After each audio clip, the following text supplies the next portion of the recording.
Glória a Deus, que maravilha poder te encontrar aqui mais uma vez, em mais uma aula. Estamos na nossa 9ª aula do módulo 3, desse módulo revelador, desse módulo tremendo, Doutrina dos Batismos, que faz parte aí do nosso ensino, Pedras Fundamentais 2, as pedras que nós vimos aí em Hebreus capítulo 5 e 6, aonde o próprio escritor de Hebreus nos diz no capítulo 6, versículo 1, pelo que deixando os rudimentos da doutrina de Cristo, prossigamos até a perfeição, não lançando de novo o fundamento do arrependimento de obras mortas e de fé em Deus, da doutrina dos batismos, da imposição de mãos e da ressurreição dos mortos e do juízo eterno. É isso aí. Nós estamos falando sobre o batismo no fogo. Quem produz o batismo no fogo, quem é o batizador do batismo no fogo, é o próprio Senhor Jesus Cristo. O próprio Senhor Jesus Cristo, Ele mesmo tem a pá em sua mão e limpará a eira. Ele junta toda a colheita do trigo no seu celeiro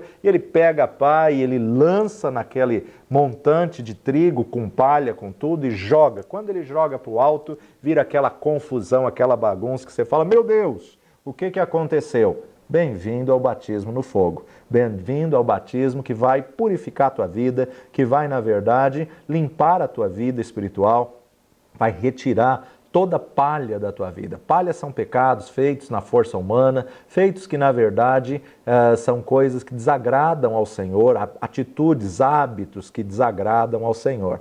Para fazer a vontade de Deus, nós temos que ter disposição em fazê-la. Nós precisamos querer mudar, nós precisamos querer fazer a vontade de Deus e precisamos nos entregar, nos render ao Senhor. Uma das atitudes de adoração é erguer as mãos em sinal de rendição. É você dizer, Senhor, eu quero fazer a tua vontade, Senhor, eu quero viver a tua palavra, e Ele espera da tua vida uma atitude como essa, Ele espera a nossa posição, Ele te diz, a partir do momento que você se rende, ok, deixa comigo, espera só um pouquinho, que o meu filho já vai pegar a pá e já volta para poder separar a palha do trigo da sua vida. É Deus que autoriza, é Deus que permite esse trabalhar dele nas nossas vidas. Evangelho de João, capítulo 7, versículo 17, nos diz assim: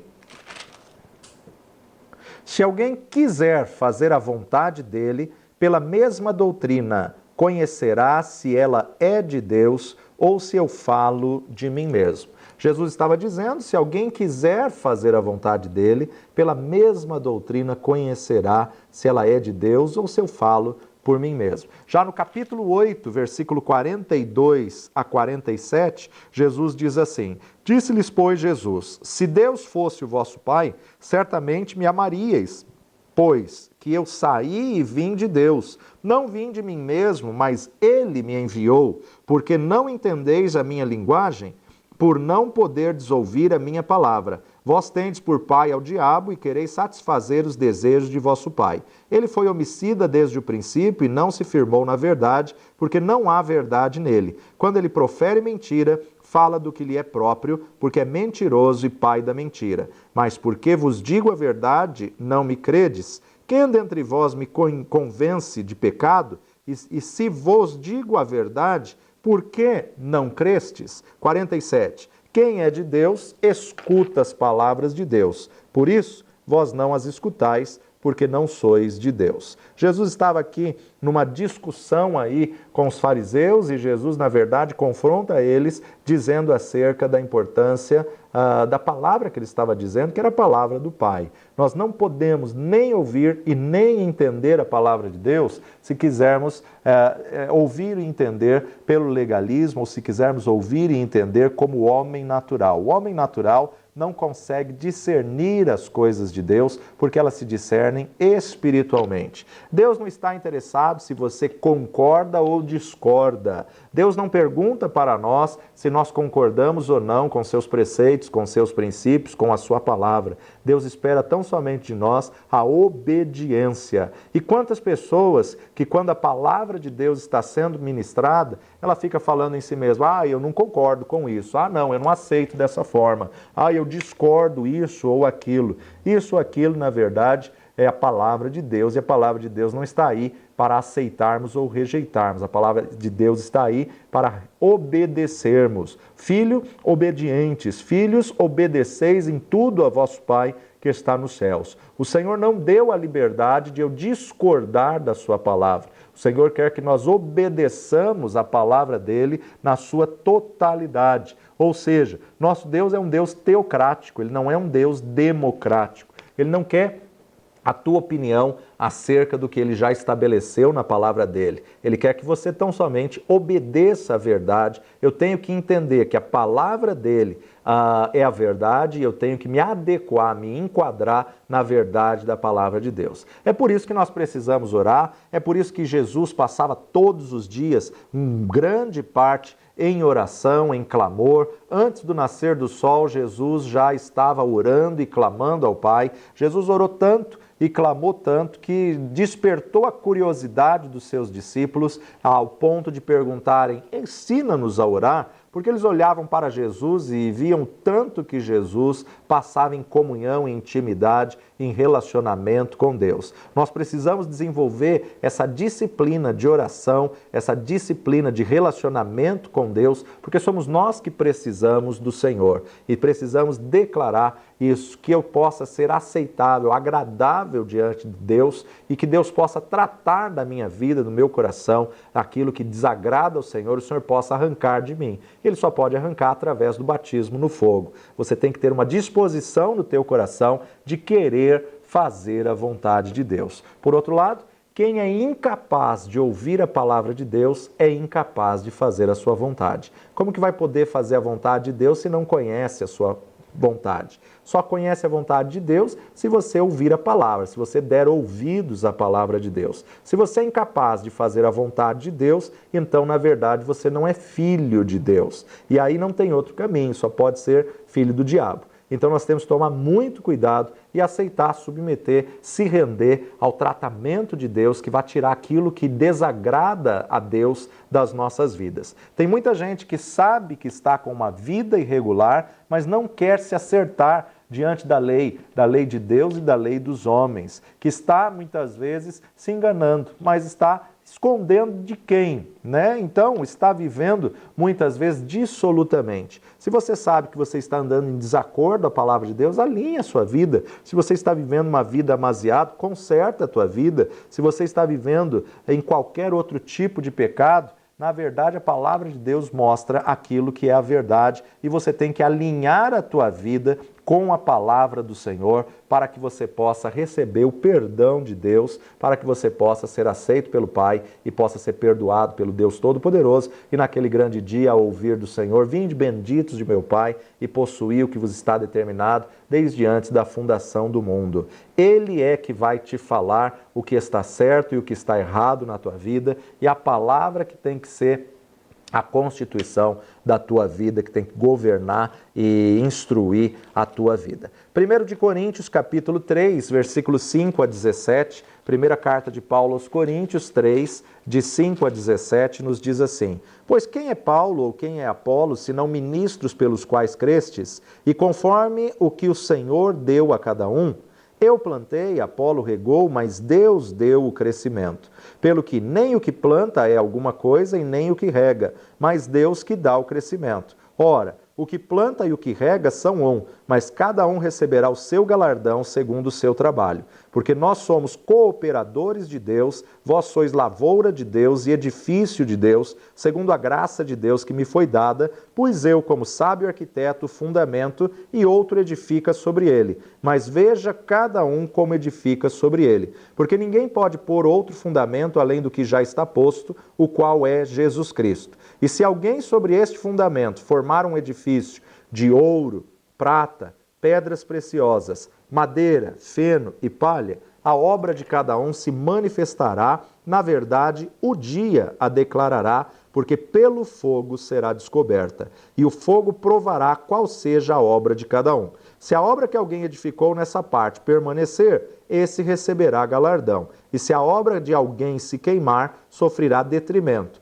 mas o tal será salvo, todavia, como pelo fogo. Não sabeis vós que sois o templo de Deus e que o Espírito de Deus habita em vós? Se alguém destruir o templo de Deus, Deus o destruirá, porque o templo de Deus, que sois vós, é santo. Nós observamos aqui Paulo trazendo uma tremenda revelação, dizendo justamente que um planta, outro rega, mas quem dá o crescimento é o próprio Deus. Somente Deus pode dar o crescimento. E agora ele faz um comparativo que a Igreja do Senhor somos cooperadores de Deus, lavoura de Deus e edifício de Deus. Paulo, como um construtor de tendas, que na verdade era o arquiteto da época, ele coloca agora o versículo da seguinte forma: eu, como sábio arquiteto, coloquei o fundamento, e outro vem e edifica sobre esse fundamento. Mais uma sugestão de Paulo: veja cada um como edifica. Sobre esse fundamento, o teu edifício ele tem 6 qualificações. Ou ele pode ser ouro, prata, pedras preciosas, ou ele pode ser madeira, feno e palha.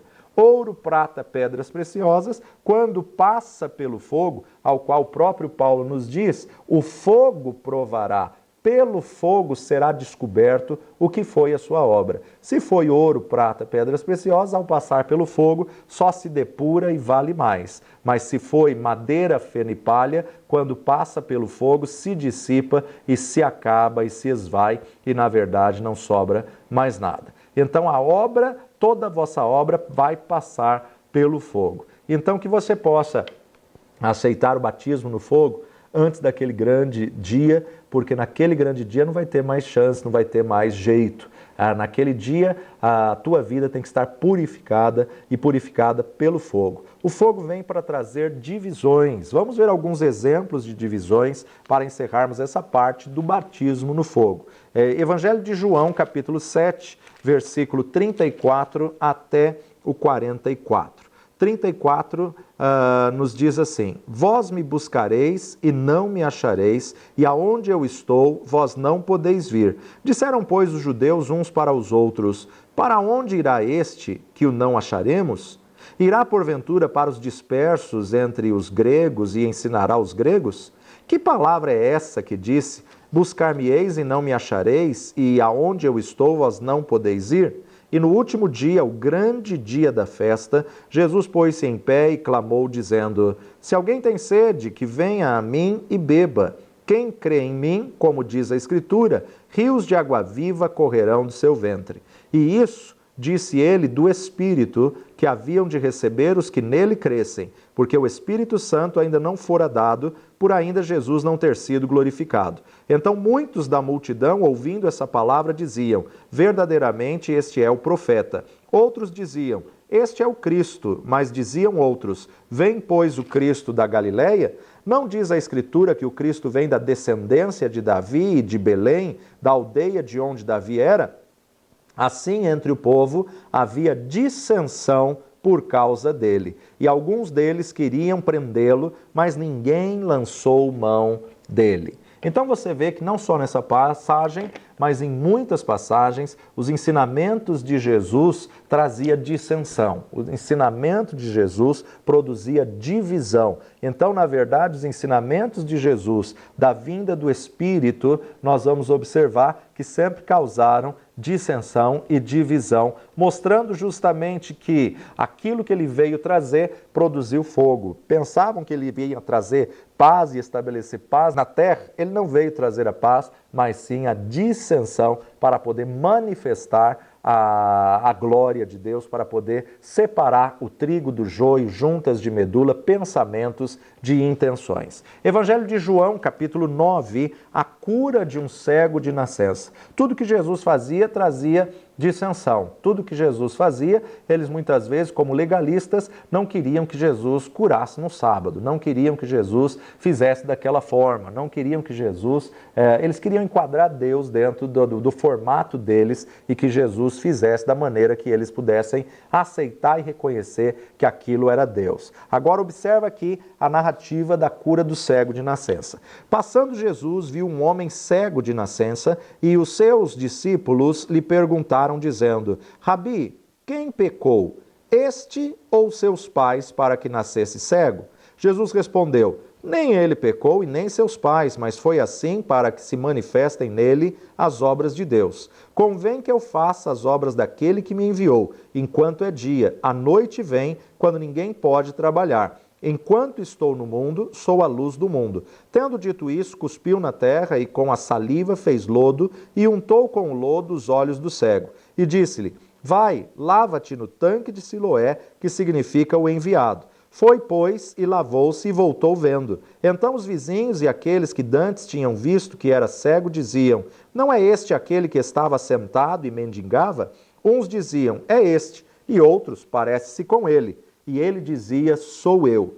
Diziam-lhe, pois: como se te abriram os olhos? Ele respondeu e disse-lhes: o homem chamado Jesus fez lodo e untou-me os olhos. E disse-me: vai ao tanque de Siloé e lava-te. Então fui e lavei-me e vi. Disseram-lhe, pois: onde está ele? Respondeu: não sei. Levaram, pois, aos fariseus o que dantes era cego, e era sábado, quando Jesus fez o lodo e lhe abriu os olhos. Tornaram, pois, também os fariseus a perguntar-lhe como vira, e ele lhes disse: pôs-me lodo sobre os olhos e lavei-me e vejo. Então alguns dos fariseus diziam: este homem não é de Deus, pois não guarda o sábado. Diziam outros: como pode um homem pecador fazer tais sinais? E havia dissensão entre eles. Tornaram, pois, a dizer ao cego: tu que dizes daquele que te abriu os olhos? E ele respondeu: que é profeta. Os judeus, porém, não creram que ele tivesse sido cego e agora visse, enquanto não chamaram os pais do que agora via. E perguntaram-lhe, dizendo: é este o vosso filho que vós dizeis ter nascido cego? Como, pois, vê agora? Seus pais responderam e disseram-lhes: sabemos que este é o nosso filho e que nasceu cego, mas como agora vê, não sabemos. Ou quem lhe tenha aberto os olhos, não sabemos. Tem idade, perguntai-lhe a ele mesmo, e ele falará por si mesmo. Seus pais disseram isso porque temiam os judeus, porquanto já os judeus tinham resolvido que, se alguém confessasse ser ele o Cristo, fosse expulso da sinagoga.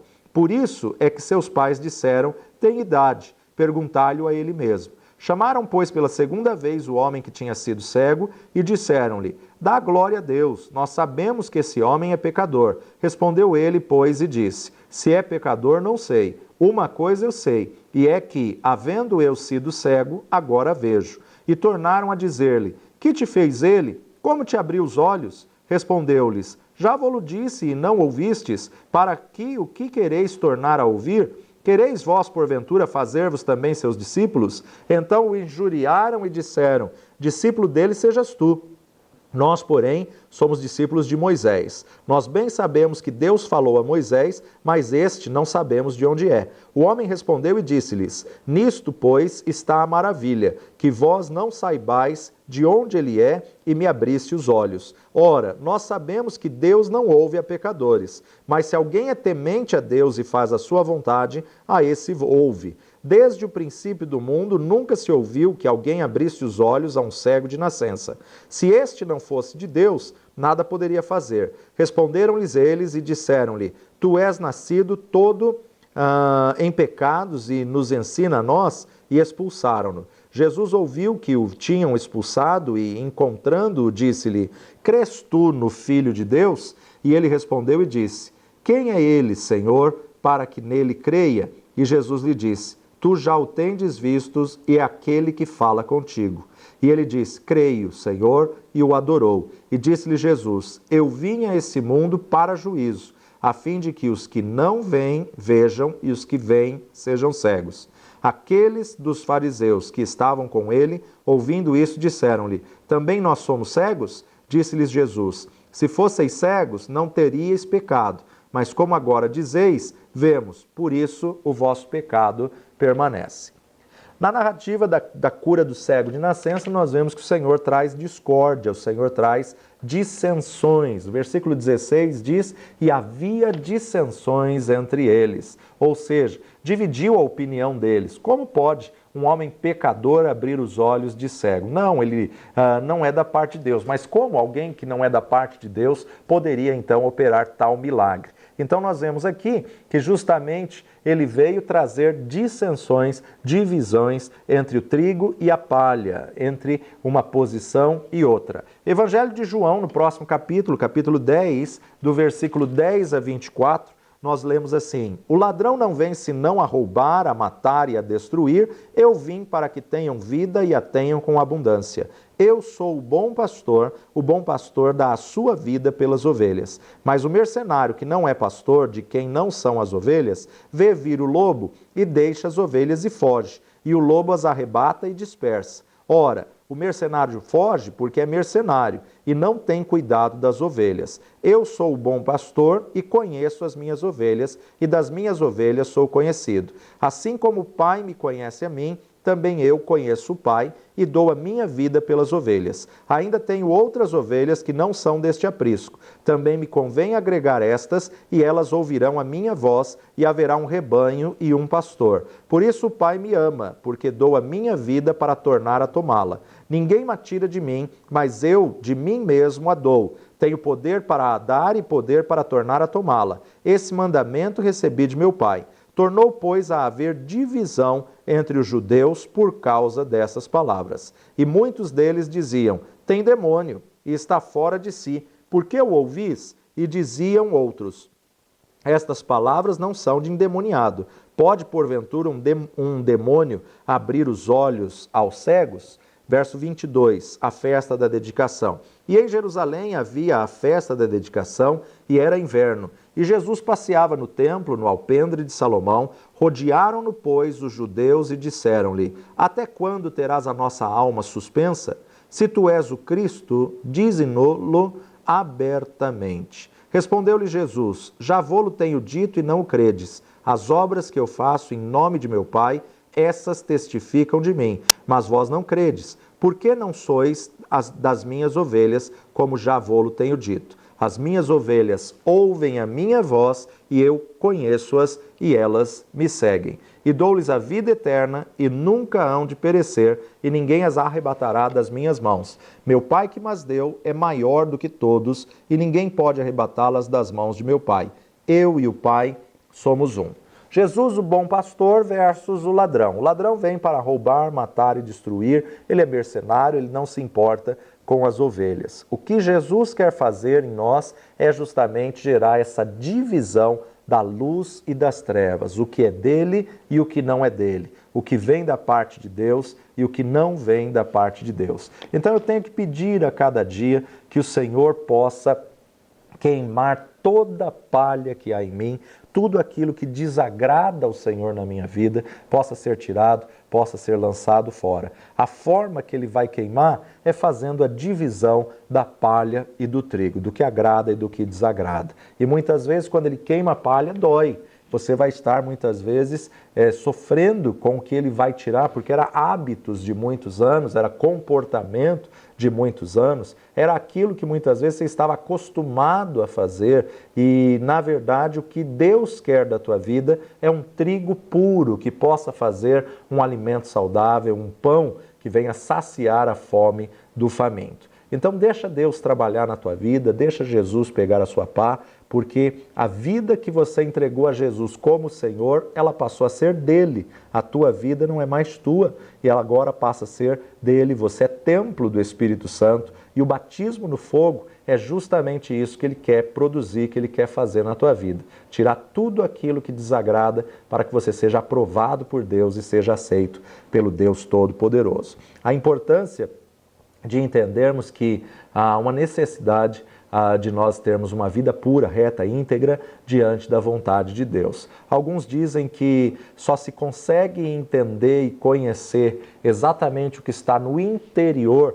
na pressão ou então no fogo. Assim como um saquinho de chá. Você só consegue descobrir o verdadeiro sabor daquela essência, daquele chá, daquela erva, quando você joga água quente, porque através da água quente flui o sabor e ali você consegue saber que tipo de chá é aquele. Então é no fogo que vem o que está no profundo da alma. A finalidade desse batismo é uma limpeza que o Senhor quer fazer na tua vida, tirar toda a palha, tirar tudo aquilo que desagrada, para que você possa viver a vontade plena de Deus, a vontade maravilhosa do Pai. Esse é o batismo no fogo. E o batismo no sofrimento? Se o fogo já é isso, o que é o sofrimento? O batismo no fogo é para tirar tudo que desagrada, é para tirar toda a palha. O batismo no fogo é purificação. Mas o batismo no sofrimento é para alinhar a tua vontade à vontade de Deus, ou melhor, a vontade de Deus à tua. Quando você pensa que o batismo no fogo já acabou, já está pronto, já foi o suficiente, aí você vai para o batismo no sofrimento. E é como o vaso, né? Quando o vaso acha que está pronto, que está preparado, que já está bom, aí o Senhor coloca ele na prateleira e parece que o oleiro esqueceu do vaso ali na prateleira. E depois de um tempo, o oleiro pega o vaso e coloca no fogo para que ele fique mais rijo, mais consistente. O batismo no fogo, ele serviu para tirar a palha. Mas o batismo no sofrimento, ele tem uma única finalidade. E a finalidade do batismo no sofrimento é alinhar a nossa vontade com a vontade de Deus. A função do batismo no sofrimento não é limpeza. A limpeza já foi feita no batismo no fogo. A função do batismo no sofrimento é alinhar a nossa vontade com a vontade de Deus. Então, quando o vaso acha que já está bom, que agora já passou pelo fogo, já está pronto para ser usado, aí o oleiro coloca ele na prateleira para ele esfriar, para depois, então, ele pintar, ornamentar e trabalhar no vaso para que ele tenha mais valor. E nós temos aqui algumas referências. Marcos capítulo 10, dos versículos 32 até o 40, vamos ver o que o texto nos diz. Os pedidos do filho de Zebedeu. O pedido dos filhos de Zebedeu. E iam no caminho, subindo para Jerusalém, e Jesus ia diante deles, e eles maravilharam-se e seguiram-no atemorizados.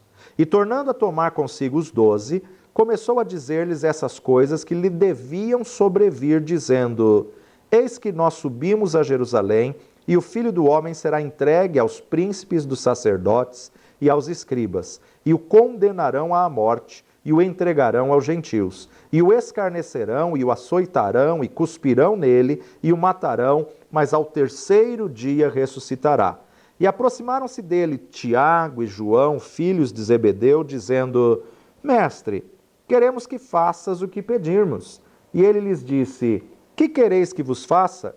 E eles lhe disseram: Concede-nos que na tua glória nos assentemos, um à tua direita e outro à tua esquerda. Mas Jesus lhe disse: Não sabeis o que pedis. Podeis vós beber o cálice que eu bebo e ser batizados com o batismo com que sou batizado? E eles lhes disseram: Podemos. Jesus, porém, lhes disse: Em verdade, vós bebereis o cálice que eu bebo, que eu beber, e sereis batizado com o batismo com que eu sou batizado. Mas o assentar à minha direita ou à minha esquerda não me pertence a mim concedê-lo, mas isto é para aqueles a quem está reservado. Nós observamos aqui os filhos de Zebedeu chegando para Jesus. Jesus está falando uma coisa séria, que ele vai ser preso, que ele vai ser julgado, que ele vai ser condenado, que ele vai ser açoitado, vão escarnecer dele, vão cuspir nele, vão matá-lo e ao terceiro dia ele vai ressuscitar. E os discípulos perguntando para ele: faz o que a gente te pedir.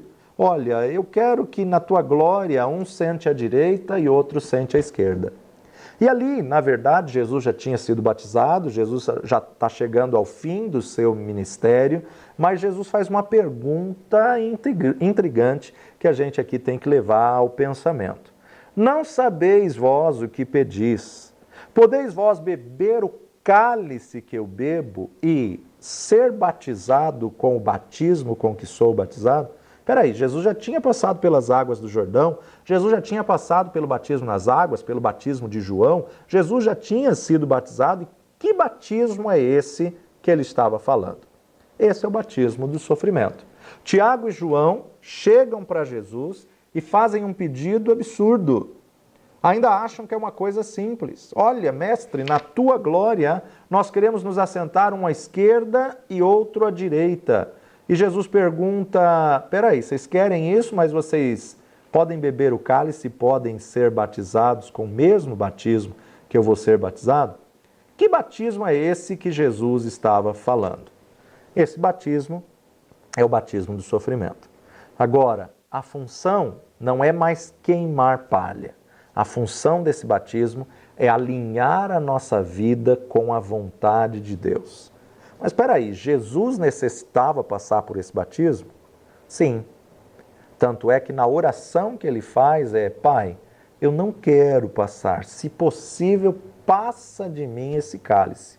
Mas, sobretudo, não seja feita a minha vontade, mas a tua.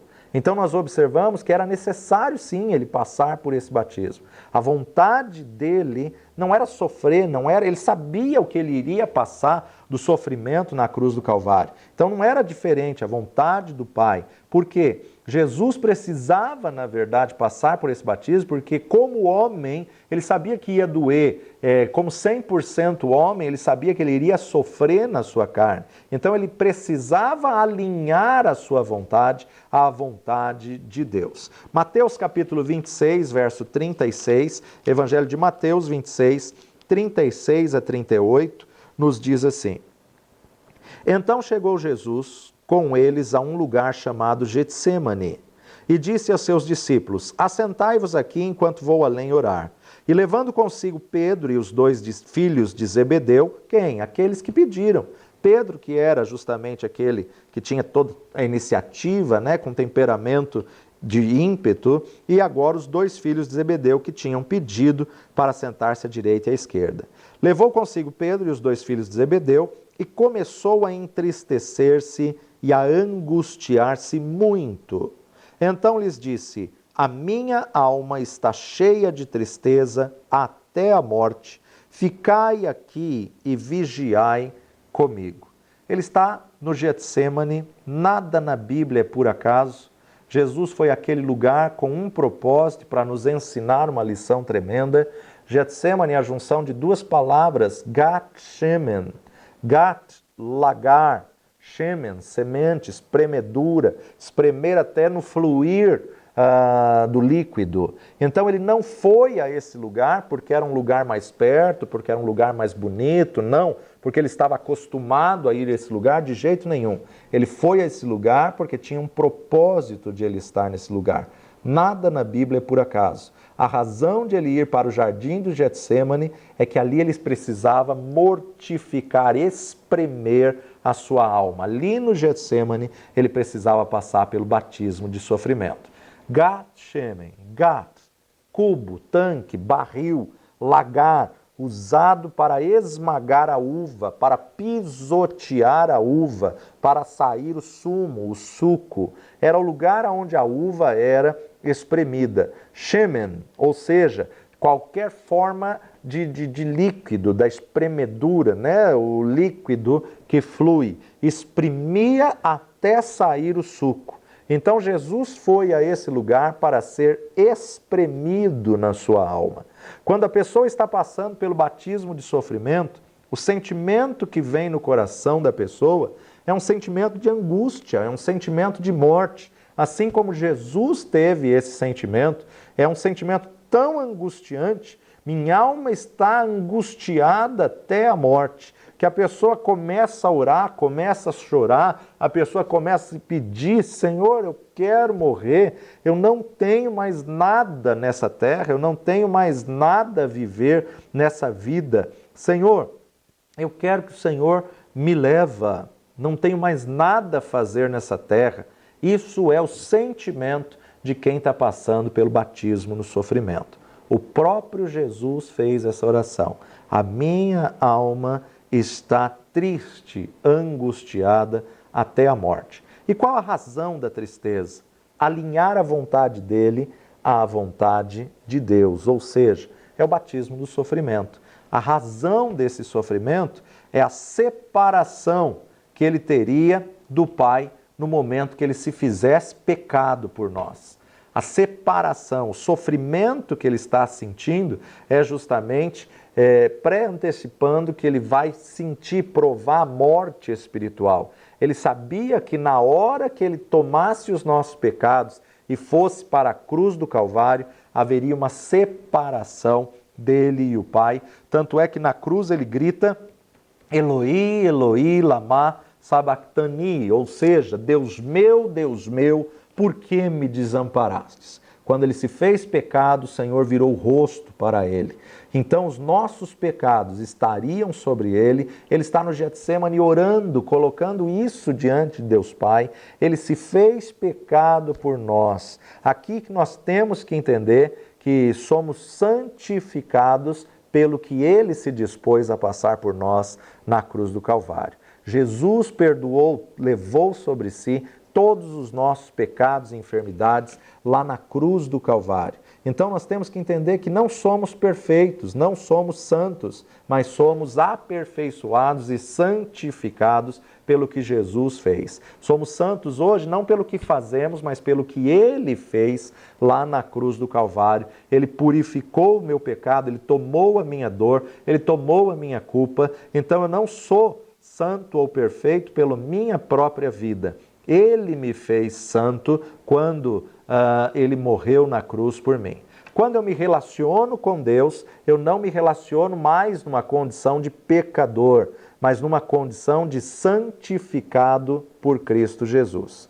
Essa angústia, esse sofrimento, essa dor que Jesus passou foi da separação que ele passaria entre ele e o Pai por se fazer pecado por nós. Quando ele está na cruz, então, é que ele dá esse brado de agonia, de angústia. Quando estamos passando pelo batismo no sofrimento, a sensação que nós temos é a sensação de que Deus nos abandonou. É um sentimento tão triste, tão angustiante, que parece que nem Deus está se importando com a nossa dor e com a nossa angústia. E chega na igreja, as pessoas não se importam por você, é um momento em que a sua alma está sendo esmagada, Gatshemen. É aquele momento que nada resolve. Você pode estar rodeado de uma multidão de pessoas, você se sente só. E é nesse momento que a tua alma começa a buscar subterfúgios humanos. É nesse momento que você começa a dizer, quer saber, vou largar tudo, vou desistir de tudo, vou sumir desse país, vou embora para outro país. Né? E você quer ir para o mais distante possível, você quer sair daquela situação que está te causando angústia e agonia, você quer sumir e você quer, na verdade, desaparecer, mas de repente você vê que não adianta fugir. Para onde fugirei do teu espírito? De onde esconderei a tua face? Aí a alma começa a buscar pessoas para orar.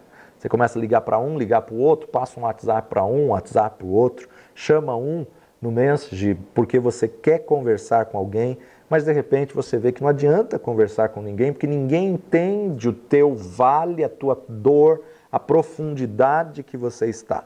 Esse é o batismo no sofrimento. A vontade do homem tem que ser alinhada à vontade de Deus. Mateus capítulo 26, verso 39, nos diz, e indo um pouco adiante, prostrou-se sobre o seu rosto, orando e dizendo, meu Pai, se possível, passa de mim esse cálice, todavia não seja como eu quero, mas como tu queres. Aqui está o segredo do batismo no sofrimento, ou seja, alinhar a vontade. Jesus teve luta aqui para fazer a vontade do Pai. Ele submete a vontade dele na vontade do Deus Supremo. Nós somos a mesma coisa, até o batismo no Espírito Santo vai tudo bem, mas quando começa a trabalhar com a nossa alma, quando começa a tratar a nossa carne, quando começa a moer, a pressão, e aí começa o sofrimento, a alma não gosta de sofrer. A alma, ela quer procurar alguma forma de aliviar isso a qualquer custo. Essa hora é a hora que a pessoa pensa em largar tudo, largar o ministério, largar a família, largar os filhos, desistir de tudo, ou muitas vezes a pessoa até se expressa dizendo, também não vou mais na igreja, também não quero mais estudar a palavra, não adianta orar, não adianta jejuar, não adianta ir para a igreja, e a pessoa não se encontra em lugar nenhum. Bem-vindo ao batismo no sofrimento. Batismo no sofrimento espreme a tua alma para alinhar. E a alma fica gritando, né? E muitas vezes o diabo ainda sopra dizendo, se Deus te amasse tanto, você não estaria sofrendo tanto assim. Se o Senhor estivesse preocupado com você, você não estaria passando por isso. É a hora que você quer se isolar, é a hora que você não quer falar com ninguém e você descobre que não tem lugar no mundo para você. O mundo fica pequeno demais para você e você começa a pedir, Senhor, me leva. Já basta, não aguento mais. Um caso bíblico do batismo no sofrimento foi o caso de Jó. Quem era Jó? A palavra de Deus diz que era homem íntegro, reto, temente a Deus e se desviava do mal. Só que Jó tinha um problema sério. Ele não era espiritual, ele era religioso. E Deus queria que ele tivesse uma experiência e fosse espiritual. Por que ele era religioso? Ele tinha medo de passar pelas coisas e ele fazia sacrifícios até antes de saber se os seus filhos pecaram ou não. Ele fazia sacrifício religiosamente. Vai que meus filhos aprontaram algum pecado, deixa eu fazer um sacrifício pelos meus filhos. Jó capítulo 3, versículo 25, nos diz assim, porque o que eu temia me veio e o que eu receava me aconteceu. A brecha que Jó abriu para que o diabo tivesse esse direito de tocar nas coisas dele foi justamente o medo. O mal que eu temia me sobreveio. Ele achava que tudo aquilo que ele tinha era fruto da sua própria justiça. E quantas pessoas que caem no erro de achar que já são bons demais, bons o suficiente para que possam ser abençoadas, são justas diante do Deus Todo-Poderoso. Tome cuidado. Isso pode te levar ao batismo no sofrimento, vez após vez, após vez, após vez. Aliás, o único que é um só batismo é o batismo no corpo de Cristo, demonstrado através do batismo nas águas. O batismo no arrependimento é todas quantas vezes forem necessário, você precisa passar pelo arrependimento. O batismo nas nuvens é contínuo. O batismo no Espírito Santo tem que ser uma ação contínua. O batismo no fogo, sempre que houver palha na tua vida, vai ser necessário. E o batismo no sofrimento da mesma forma. Sempre que houver uma necessidade de alinhar a tua vontade à vontade de Deus, você vai passar pelo batismo do sofrimento. Então a teologia de Jó era, se eu fizer as coisas certinhas, Deus vai me abençoar pelo que eu fizer. Agora, se eu pecar, Deus vai pesar a mão. E o mal que eu temia me sobreveio. Ele tinha medo de ficar doente, ele tinha medo de perder os filhos, ele tinha medo de perder os bens, e aí ele passa por tudo aquilo que ele temia. Por isso que ele se desviava do mal, mas numa vida religiosa.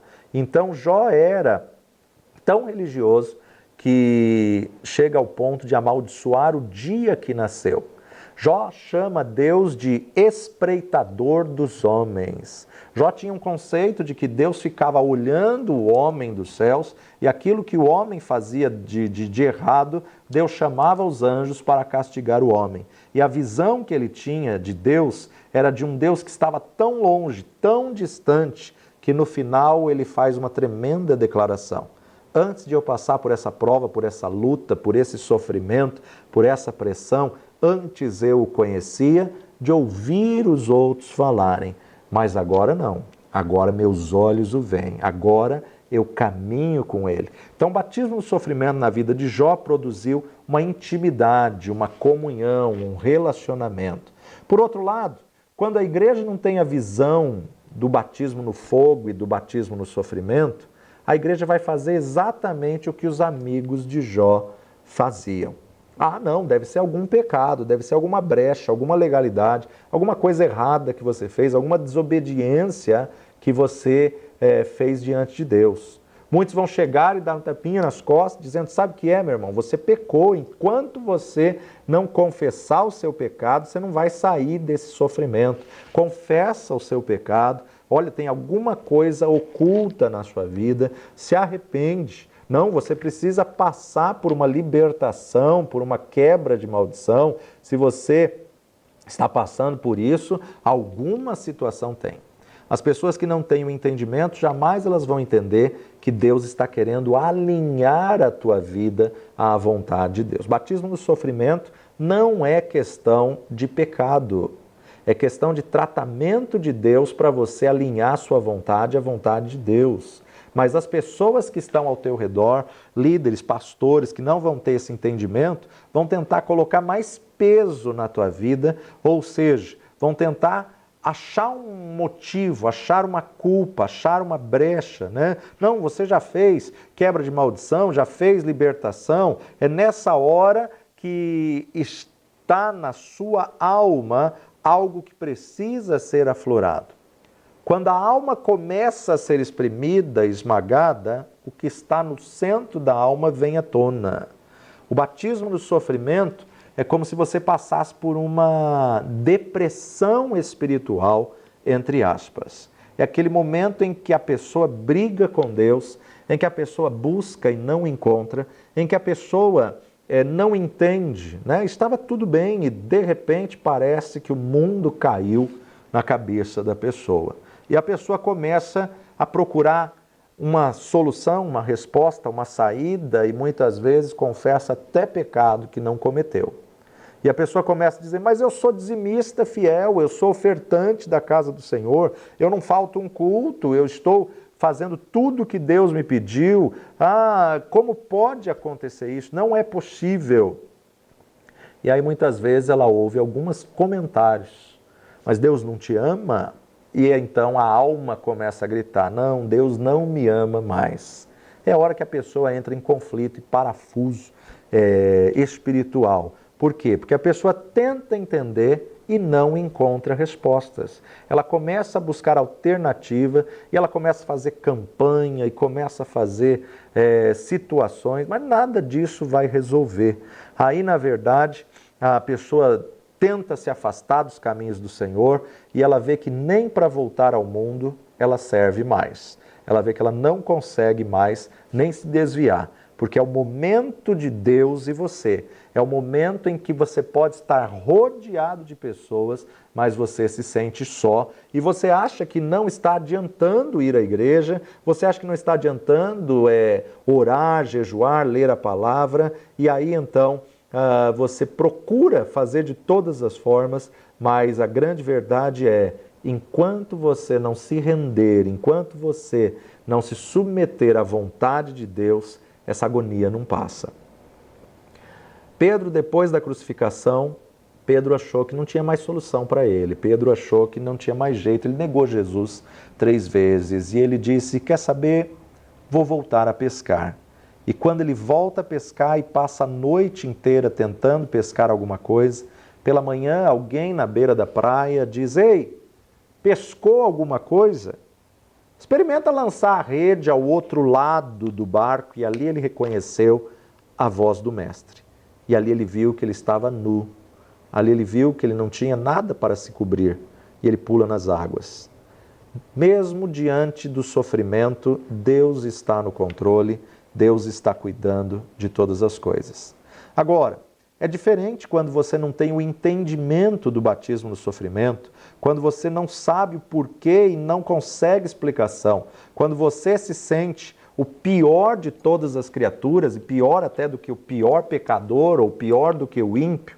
O batismo no sofrimento é um processo, é um tempo, e tem gente que fica nesse batismo por um longo período, por não se render à vontade de Deus. E aí então que a pessoa começa a fazer uma análise introspectiva e a pessoa se conhece, aí que a pessoa começa a ver o que há no coração dela. Acontecem situações que vem um sentimento à tona e muitas vezes a pessoa quer bater, quer matar, quer mergulhar na adversidade, no problema, mas ela está diante de uma pressão de Deus e você é imergido no sofrimento. Você tenta todas as alternativas, mas nada tem solução enquanto você não reconhecer sua dependência absoluta do Senhor, sua dependência irrestrita do Senhor, você vai manter nessa pressão do Getsemane.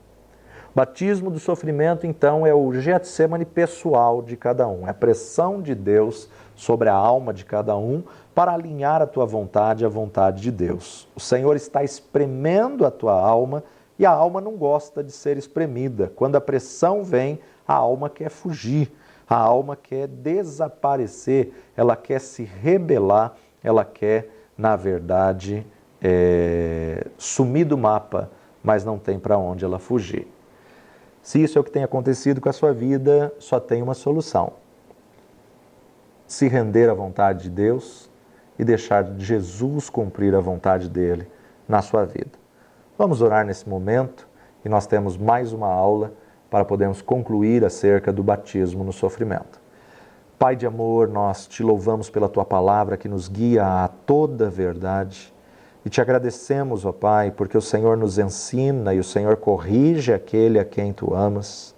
Pai, se não temos discernido o que temos passado, que através desse ensinamento possamos discernir o que é o batismo no fogo e o que é o batismo no sofrimento, Senhor. Que o batismo no fogo venha realmente cumprir o seu propósito e tirar de nós tudo aquilo que te desagrada das nossas vidas. A queimar toda a palha, para que possamos ser aprovados, ó Pai, naquele grande dia, possamos ouvir: vinde benditos de meu Pai, e possuir o que vos está preparado desde antes da fundação do mundo. Mas se essa situação tem sido, ó Pai, o batismo no sofrimento, nós nos rendemos a Ti e clamamos nessa hora: seja feita a Tua vontade, não a nossa. Cumpra em nós o Teu querer e faz de nós a Tua vontade, no nome que está acima de todo nome, no nome precioso de Jesus. Amém e amém. Que o Senhor te abençoe poderosamente. Fique conosco. Mais uma aula, nós concluímos esse módulo para a honra e glória do Senhor. Deus te abençoe.